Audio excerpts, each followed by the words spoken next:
What is a good thing that I can make a design out of? Here's this picture of my cat. We're gonna open this up in Illustrator. We're gonna make an artboard.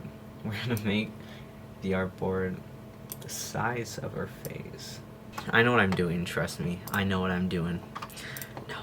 Anyway, we're gonna lock this layer. We're gonna use the pen tool. No fill, only stroke. I know what I'm doing. Now I can't see it. See, this is why I turned fill off. And then we're gonna turn this into that. What can I do to fix what's going on here? Now, let's turn this off. Beautiful. We're gonna turn it back on though. We're gonna turn this back on. We're gonna lock this layer. Add another layer. We're gonna just do little circles. We're gonna turn these green.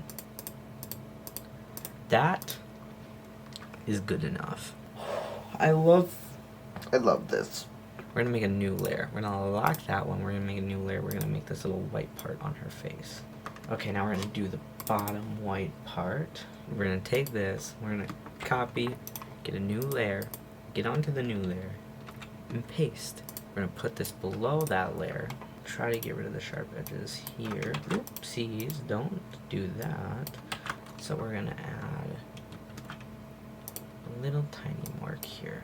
You can buy this design from my shop, along with other designs. Here's how it looks in person. She loves it.